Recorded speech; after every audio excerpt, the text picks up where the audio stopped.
The first atomic bomb was dropped on Hiroshima. Over humanity! The fires of frustration and discord are burning in every Let us city. not forget for a moment the toils and efforts that lie ahead. They say that those who forget their history are condemned to repeat it.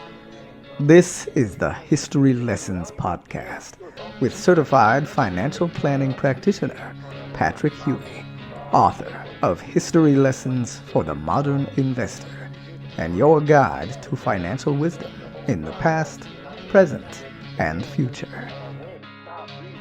You ready? Good. Let's get historical. Historical? Bingo. This is the History Lessons Podcast for the week of February 19th, 2024. I'm Patrick Huey, author of History Lessons for the Modern Investor. And if you're a modern investor seeking some historical perspective, well, once again, you're in the right place. This week, we'll be talking about love hurts, redefining transitory, and what you need to know about annuities. But first, the news. Well, every relationship has its twists and turns and even its bumpy patches. But as we celebrated Valentine's Day last week, it was clear that it wasn't just love that was in the air, but lingering whiffs of both inflation and recession fears. Housing starts were a bit of a heartbreaker. In January, there was a notable decline of 14.8%, quite the cold shower after a robust end to 2023. It seemed like developers were finding some love amidst the challenges of the sales environment, but January had its own plans. Could the colder temperatures and high precipitation have played a role in this downturn? Perhaps, but as we'll see, weakness was not an outlier last week. On the inflation front, the Consumer Price Index rose by 0.3% in January, surpassing the anticipated 0.2%. And over the past year, consumer prices have climbed by 3.1%, well shy of the Fed's 2% target. Cupid has taken his shot, but only partially hit the target. Energy prices took a dip, but probably not due to all those romantic candlelight dinners. Gasoline prices fell by 3.3%, actually mitigating some of the headline inflation. However, when we excluded food and energy, core inflation accelerated to 0.4%, marking the fastest rate in 9 months. There was no love letter in the Producer Price Index either. It saw a 0.3% increase in January, adding to the complexities of the Fed's decision-making process. Energy prices continued their decline here too, dropping by 1.7%, while food prices also saw a 0.3% decrease. Stripping away these volatile components, core prices surged by 0.5%, the largest spike since last July. Amidst the run on flowers and chocolates, retail sales experienced a rather disappointing decline of 0.8% in January. This report painted a grim picture of the U.S. consumer landscape, with 9 out of 13 major categories witnessing a slump. Even after excluding the volatile auto sector, sales still dropped by 0.6%, further emphasizing the challenges faced by retailers. A lesson for economists, investors, and those celebrating St. Valentine: sometimes love really does hurt.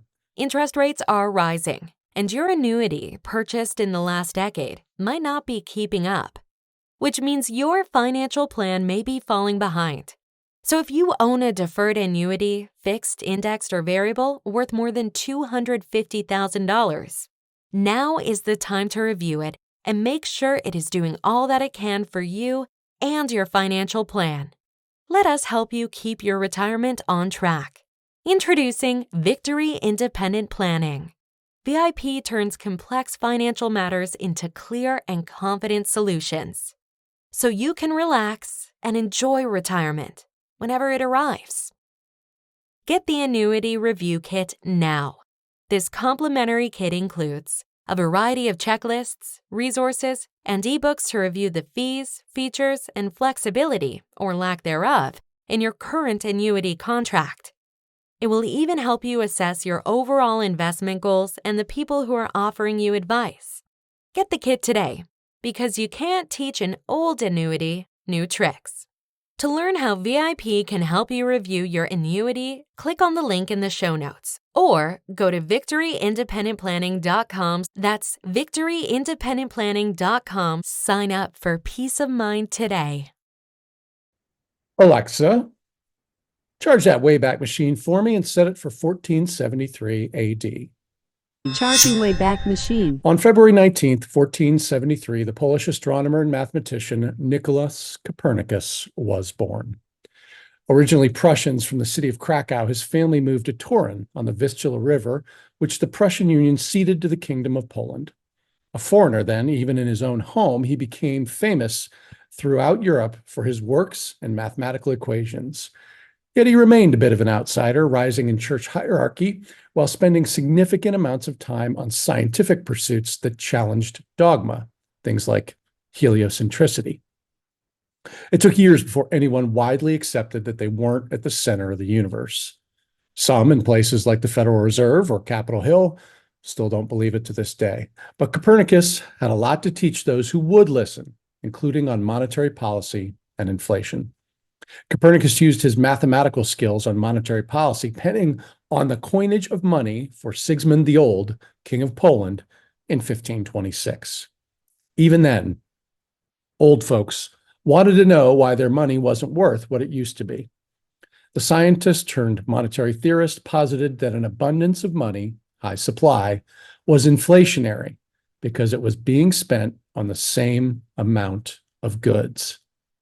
Come on, people. It's science. As we spent money to avoid economic collapse in the wake of COVID, the lessons of Copernicus were, quite frankly, ignored. Since 2020, some $10 to $12 trillion have been pumped into an economy that was hamstrung by challenges to the supply chain. You don't have to be a dogma-busting scientist to figure out what happened next. You lived through it. And the data continues to show that you are still living through it. Authors of the study History Lessons, How Transitory is Inflation, and you know I love that title, analyzed the behavior of inflation across 14 developed economies once a country's inflation rate surged past various thresholds, and then studied how long a burst of inflation typically lingered. When inflation reached a 4% level, as it has in the United States before it came down, the lowest quintile, 1/5 of outcomes, took less than 3 years to revert back to 2%. The reversion to 2% took at least 18 years in the highest quintile, 1/5 of the outcomes. And the median reversion to 2% took 8 years. If you believe the world revolves around you, this is no big deal. You just figure you're going to be in the best quintile. For the rest of us, it's going to require some patience before announcing that the mission to battle inflation is a mission accomplished. Wayback Machine disengaged. Returning to the year 2024. Finally, this week, it's on to the mailbag. You've got mail. This week's question of the week was annuities. What's the deal with them? Now, did you know? Annuities date back to the Roman Empire. During that time, the idea of guaranteed income was known as annua. Annua is Latin for annual stipends. In exchange for making a one-time payment, Roman citizens would receive lifetime payments each year from the annua. This was the basic structure of an annuity until the 20th century, when deferred annuities, allowing for savings, tax deferral, and some drawdown of principal, became more and more popular. Of course, you can still get an income annuity known as a single premium income annuity, SPIA, S-P-I-A, a deferred income annuity, DIA, or a qualified longevity annuity contract, QLAC. These contracts are for income only, and they provide a predictable and guaranteed stream of income in exchange for a lump sum. That lump sum can be one payment or a series of them, and the income can start immediately or it can be deferred. These contracts are best for someone who prefers the highest level of consistent, predictable, and guaranteed income and is comfortable giving up control over a lump sum of their liquid assets. This would help alleviate longevity risk, meaning running out of money before you run out of time. And also there is no market downside risk or sequence of return risk, as these payments are guaranteed by the insurer. However, as always, there are risks, and they include inflation, as the payments don't have any upside growth or cost of living adjustments. There's also liquidity risk, meaning once you buy the annuity, you can only get income payments out of it. There is no liquid lump sum available any longer. How are income annuities taxed? Well, each payment consists of what you put into the annuity, your cost basis, and perhaps some growth or gains, especially if deferred. The gains are taxed as ordinary income, and what you put in is your tax-free cost basis. So each payment may be wholly or partially tax-free, with a prorated portion attributable to earnings taxed as income. Now, once you've depleted what you put into the annuity, all the future payments after that would be all taxable as income. In general, income annuities are not suitable for most people who do not wish to lose control over their funds. I've used them as a stopgap measure in a financial plan for a certain period of income, known as a period certain annuity payment, until other sources became available. Let's move on to the newer and often more popular forms of annuities that do not require to give you up control over your assets.